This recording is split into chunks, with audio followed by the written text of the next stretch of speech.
Hello students, आइए देखते हैं चैप्टर 5 की 9वीं हेडिंग आदर्श व्यवहार से विचलन के बारे में। ठीक है, ध्यान से समझिएगा। मैं मनीष गुप्ता अपने चैनल में आपका स्वागत करता हूं। गैसों का सैद्धांतिक प्रतिरूप प्रायोगिक अवलोकनों की संगत है। ठीक है, गैसों के संबंध में इससे पिछले वीडियो में हमने आपको सैद्धांतिक प्रतिरूप के बारे में बताया था। वह प्रतिरूप जो है प्रायोगिक अवलोकन पर आधारित है, प्रयोगों के आधार पर आधारित है। कठिनाई तब उत्पन्न होती है जब हम यह जानने का प्रयास करते हैं कि पीवी बराबर एनआरटी का संबंध कब तक गैसों के ताप दाब आयतन के मध्य संबंध को बनाए रखता है। ठीक है, गैसों का सैद्धांतिक प्रतिरूप जो है वह प्रायोगिक अवलोकनों के संगत है। कठिनाई तब उत्पन्न होती है जब हम यह जानने का प्रयास करते हैं कि जो आदर्श गैस समीकरण पीवी बराबर एनआरटी है का संबंध कब तक गैसों के ताप दाब आयतन के मध्य संबंध को बनाए रखता है। इस तथ्य का पता लगाने के लिए हम गैसों के पीवी को पी के विरुद्ध आरेख खींचते हैं। हम गैसों को पीवी के पी के विरुद्ध आरेख खींचते हैं। बायल के नियमानुसार स्थिर ताप पर पीवी स्थिर होना चाहिए। बायल के नियम अनुसार पी और भी क्या होना चाहिए? पी और भी का गुणनफल स्थिरांक होना चाहिए तथा पी भी तथा पी के मध्य आरेख सीधी रेखा होनी चाहिए। ठीक है, बायल के नियमानुसार स्थिर ताप पर पीवी स्थिर होना चाहिए तथा पीवी और पी के मध्य आरेख जो है सीधी रेखा होनी चाहिए। ठीक है, जो अक्ष के समांतर है प्राप्त होनी चाहिए। 273 केल्विन पर विभिन्न गैसों के वास्तविक आंकड़ों पर आधारित इस प्रकार का आरेख को दर्शाता है। फिगर देखें, यहाँ पे आरेख खींचा गया है। जो यह आरेख जो है पीवी और पी के बीच में खींचा गया है। आप देख सकते हैं यह आरेख जो है पीवी और पी के बीच में खींचा गया है आरेख, जिसमें आप देख रहे हैं यहाँ पे पीवी और यह इस अक्ष पे पी लिया गया है। इस आरेख में अगर आप ध्यान से देखो तो बायल के नियम के अनुसार यह आरेख जो है सीधी रेखा होनी चाहिए। ठीक है, यह आरेख सीधी रेखा होनी चाहिए। तो इसमें आप देख रहे हैं कि पीवी और पी के बीच में जो ग्राफ है 273 केल्विन पर, यह ग्राफ आदर्श गैस तथा वास्तविक गैस के लिए पीवी तथा पी के मध्य आरेख है, जिसमें आदर्श गैस का ग्राफ जो है एकदम सीधी लाइन आ रही है। ठीक है, लेकिन बाकी गैसों का ग्राफ आप देखें, हीलियम और हाइड्रोजन का देखें तो यह जो है सीधी रेखा यह भी जा रही है, हाइड्रोजन का भी और हीलियम का भी, यह दोनों सीधी रेखाएं हैं। लेकिन कार्बन मोनोऑक्साइड और मीथेन का अगर आप देखें तो यह पहले निगेटिव में चली जा रही हैं, पहले यह नीचे जा रही हैं फिर ऊपर जा रही हैं और आदर्श रेखा के लाइन को क्रॉस करके ऊपर जा रही हैं। ठीक है, मीथेन जो है ज़्यादा नीचे जा रहा है। कार्बन मोनोऑक्साइड आप देखें ठीक है, आदर्श रेखा लाइन से नीचे आ रहा है फिर जो है क्रॉस करके उसको ऊपर जा रहा है। लेकिन सभी गैसों का जो लाइन है वह जीरो से स्टार्ट हो रहे हैं, सभी गैसों की लाइन जीरो से स्टार्ट हो रही है। तो इस ग्राफ में आप आसानी से देख सकते हैं कि स्थिर ताप पर वास्तविक गैसों के लिए पीवी तथा पी के मध्य आरेख में सीधी रेखा प्राप्त नहीं होती है। ठीक है, स्थिर ताप पर वास्तविक गैसों के पीवी तथा पी के मध्य आरेख में सीधी रेखा प्राप्त नहीं होती है। इसमें आदर्श व्यवहार से स्पष्ट विचलन दिखाई दे रहा है। ठीक है, जो आदर्श व्यवहार होना चाहिए, सीधी रेखा होनी चाहिए, उसमें स्पष्ट रूप से विचलन दिखाई दे रहा है। इस वक्र में डाई हाइड्रोजन और हीलियम के लिए दाब बढ़ाने पर पीवी का मान बढ़ता है। ठीक है, डाई हाइड्रोजन H2 के लिए और हीलियम के लिए दाब बढ़ाने पर पीवी का मान क्या हो रहा है? बढ़ रहा है। यहाँ पर यह है, यहाँ पर यह है, यहाँ पर यह है। ठीक है ना, तो जब दाब बढ़ा रहे हैं, इस पी का मान जब इधर बढ़ रहा है तो पीवी का मान हाइड्रोजन और हीलियम के लिए बढ़ रहा है। ठीक है। कार्बन मोनोऑक्साइड तथा मीथेन के लिए दूसरे प्रकार का वक्र मिल रहा है। कार्बन मोनोऑक्साइड और मीथेन के लिए आप देख रहे हैं यह एक अलग तरह का वक्र मिल रहा है। इस प्रकार के वक्र में प्रारंभ में आदर्श व्यवहार से ऋणात्मक विचलन मिलता है। शुरू में देखें यह नीचे चला जा रहा है, प्रारंभ में यह ऋणात्मक विचलन दिखा रहा है। ठीक है, प्रारंभ में यह आदर्श व्यवहार से नेगेटिव डेविएशन दिखा रहा है। दाब बढ़ाने पर, जैसे जैसे दाब हम बढ़ाते हैं, पी का मान बढ़ाते हैं, तो दाब बढ़ाने पर प्रारंभ में पीवी का मान कम हो जाता है। ठीक है, नीचे आने लगते हैं तो पीवी का मान प्रारंभ में कम होने लगता है, न्यूनतम स्तर तक पहुंच जाता है। ठीक है, न्यूनतम स्तर तक, इसका यहाँ न्यूनतम स्तर है, इसका यहाँ न्यूनतम स्तर है, न्यूनतम स्तर तक पहुंचता है, फिर बढ़ता है, फिर ऊपर जाता है और आदर्श रेखा को पार करके लगातार धनात्मक विचलन को दर्शाता है।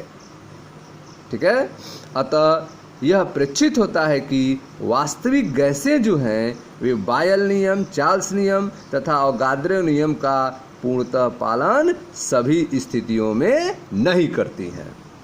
ठीक है, वास्तविक गैसें जो हैं वो बायल के नियम, चार्ल्स के नियम तथा अवोगाद्रो के नियम का पूर्णतः पालन नहीं करती हैं। अगर पालन करती तो सीधी रेखा होता, लेकिन ऐसा नहीं दिख रहा है ग्राफ में। ठीक है, तो इस तरह से आपने देखा कि गैसों का सैद्धांतिक प्रतिरूप जो है वो प्रायोगिक अवलोकनों के संगत हैं। कठिनाई तब उत्पन्न होगी जब यह हम जानने का प्रयास करते हैं कि P बराबर nRT का संबंध जो है कब तक गैसों के ताप दाब आयतन के मध्य संबंध को बनाए रखता है। इस तथ्य का पता लगाने के लिए हम गैसों के PV और P के विरुद्ध आरेख खींचते हैं। बायल के नियम अनुसार स्थिर ताप पर PV स्थिर होना चाहिए, PV का वैल्यू स्थिर होना चाहिए। जैसे यहाँ देख रहे हैं सीधी लाइन है तो PV का मान फिक्स है। ठीक है, तथा PV और P के मध्य आरेख सीधी रेखा होनी चाहिए। 273 केल्विन पर विभिन्न गैसों के वास्तविक आंकड़ों पर आधारित इस प्रकार का आरेख आप देख रहे हैं यहाँ बनाया गया है। इसमें आप आसानी से देख सकते हैं कि स्थिर ताप पर वास्तविक गैसों के लिए PV और P के मध्य आरेख में सीधी रेखा प्राप्त नहीं होती है। इसमें आदर्श व्यवहार से स्पष्ट विचलन दिखाई देता है। इसमें दो प्रकार के वक्र दिखाई देते हैं। इस वक्र में डाई हाइड्रोजन और हीलियम के लिए दाब बढ़ाने पर PV का मान बढ़ता है। डाई हाइड्रोजन और हीलियम के लिए दाब बढ़ाने पर PV का मान क्या हो रहा है? बढ़ रहा है। ठीक है, कार्बन मोनोऑक्साइड तथा मीथेन के लिए द्वितीय प्रकार का वक्र मिलता है। इस प्रकार के वक्र में प्रारंभ में आदर्श व्यवहार से ऋणात्मक विचलन मिलता है, या नीचे आ जाते हैं, ऋणात्मक विचलन मिलता है।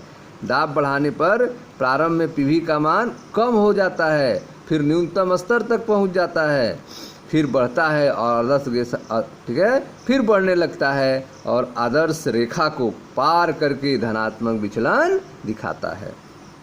अतः प्रेक्षित होता है कि वास्तविक गैसें जो होती हैं वे बायल नियम, चार्ल्स नियम, अवोगाद्रो नियम का पूर्णतः पालन सभी स्थिति में नहीं करती हैं। ठीक है, अब आते हैं अगले ग्राफ की चर्चा करते हैं। जब दाब आयतन आरेख खींचा जाता है, जब दाब आयतन आरेख खींचा जाता है तब आदर्श व्यवहार से विचलन आभासी हो जाता है। ठीक है, जब दाब और आयतन के बीच में हम ग्राफ खींचते हैं तो आदर्श व्यवहार से विचलन जो है आभासी हो जाता है। वास्तविक गैसों के लिए दाब आयतन आरेख के प्रायोगिक आंकड़े तथा आदर्श गैस के लिए बायल के नियमानुसार सैद्धांतिक रूप से गणनाएं संपाती होनी चाहिए। दोनों ग्राफ एक जैसी होनी चाहिए। वास्तविक गैसों के लिए दाब आयतन आरेख के प्रायोगिक आंकड़े जो हैं और आदर्श गैस के लिए बायल के नियमानुसार सैद्धांतिक रूप से गणनाएं एक दूसरे के समान होनी चाहिए। लेकिन चित्र 5.11 में यह आरेख दिखाए गए हैं जो एक दूसरे के समान नहीं है। आप देख सकते हैं, यह ग्राफ आप देख रहे हैं जो दाब और आयतन के बीच में खींचा गया है। आदर्श गैस तथा वास्तविक गैस के लिए दाब आयतन के मध्य आरेख है, जिसमें आप देखें यह आदर्श गैस के लिए ग्राफ इस तरह से आ रहा है, यह वास्तविक गैसों का ग्राफ आप देखें इस तरह से आ रहा है। एक दूसरे में काफ़ी दूरी दिख रही है। ठीक है, एक दूसरे में काफ़ी गैपिंग दिख रही है और एक समय आ रहा है कि एक दूसरे में मिल जा रहे हैं। फिर यह गैपिंग जो है कम हो जा रही है। यह कब हो रहा है? यह दाब का मान जब बहुत कम हो रहा है तब हो रहा है। जब दाब का मान आप देखें, जब दाब का मान अधिक है तो उस समय वास्तविक गैसें और आदर्श गैसों के बीच में डिफरेंस ज़्यादा है, आयतन में अंतर ज़्यादा है। दाब आप देखें यहाँ पे अधिकतम दाब देख रहे हैं तो डिफरेंस अधिकतम है, ठीक है। इस दाब पर जो है यह आदर्श गैस के लिए आयतन यहाँ पे आ रहा है और वास्तविक गैसों का आयतन यहाँ पे आ रहा है, तो आयतन में डिफरेंस आ रहा है, दाब में ठीक है। एक ही दाब पर आयतन में अंतर आ जा रहा है। यहाँ पे देखें तो यहाँ पे आप देख रहे हैं दाब जो है बहुत कम हो गया। दाब कम होने पर यह दोनों गैसें एक दूसरे से आयतन एक समान आयतन शो कर रही हैं, ठीक है। दाब को और ठीक है दाब को और कम करते जा रहे हैं, थोड़ा सा डिफरेंस जो है दाब में ठीक है मिल रहा है, ठीक है, गैपिंग थोड़ी मिल रही है, ठीक है। तो इस तरह से आप देख रहे हैं कि जब दाब आयतन आरेख खींचा जाता है तब आदर्श व्यवहार से विचलन आभासी हो जाता है। वास्तविक गैसों के लिए दाब आयतन आरेख में के प्रायोगिक आंकड़े तथा आदर्श गैस के लिए बायल के नियमानुसार सैद्धांतिक रूप से गणनाएं संपाती होनी चाहिए, एक जैसी होनी चाहिए। लेकिन आप चित्र में आप देख रहे हैं ऐसा ग्राफ नहीं मिल रहा है। उच्च दाब पर मापित आयतन परिकलित आयतन से अधिक होता है, ठीक है। उच्च दाब पर जो मापित आयतन होता है वो परिकलित आयतन, गणना किए गए आयतन से डिफरेंट होता है, ठीक है, अधिक होता है। उच्च दाब पर मापित आयतन परिकलित आयतन से अधिक होता है, जबकि निम्न दाब पर, लो प्रेशर पे, निम्न दाब पर मापित और परिकलित आयतन एक दूसरे के समीप होते हैं, एक दूसरे के नज़दीक होते हैं, जैसा आप देख रहे हैं, ठीक है। तो उच्च दाब पर जैसे ऊपर जाएंगे दाब का मान बढ़ेगा, तो उच्च दाब पर मापित आयतन परिकलित आयतन से अधिक होता है, ठीक है। जो मापित आयतन है और जो गणना के द्वारा मिला है उससे अधिक होता है, जबकि निम्न दाब पर मापित आयतन और परिकलित आयतन एक दूसरे के समीप होते हैं, ठीक है। ऐसा देखा गया है कि वास्तविक गैसें सभी परिस्थिति में बायल्स, चार्ल्स और अवोगाद्रो के नियम का पूर्णतः पालन नहीं करती हैं, ठीक है। आपने देखा प्रयोग के द्वारा, तो ऐसा देखा गया है कि वास्तविक गैसें जो हैं वे सभी परिस्थितियों में बायल, चार्ल्स तथा अवोगाद्रो के नियम का पूर्णतः पालन नहीं करती हैं, ठीक है। अब जो है दो प्रश्न उत्पन्न होता है हमारे दिमाग में। पहला यह कि गैस जो है आदर्श व्यवहार से विचलन क्यों दर्शाती है, गैस जो है आदर्श व्यवहार से विचलन क्यों दर्शाती है, वे कौन सी परिस्थितियां हैं जो गैस को आदर्शत्व से विचलन करती हैं। गैस जो है आदर्श व्यवहार से विचलन क्यों दर्शाती हैं, वे कौन सी परिस्थितियां हैं जो गैस के आदर्शत्व से विचलित करती हैं, ठीक है। आइए इन सभी प्रश्नों का आंसर हमको नेक्स्ट वीडियो में मिलेगा, ठीक है। आप पढ़ रहे हैं चैप्टर 5 की 9वीं हेडिंग आदर्श व्यवहार से विचलन, ठीक है। इसको हम नेक्स्ट वीडियो में एक्सप्लेन करेंगे। मिलते हैं इसके पार्ट 2 में। Thank you.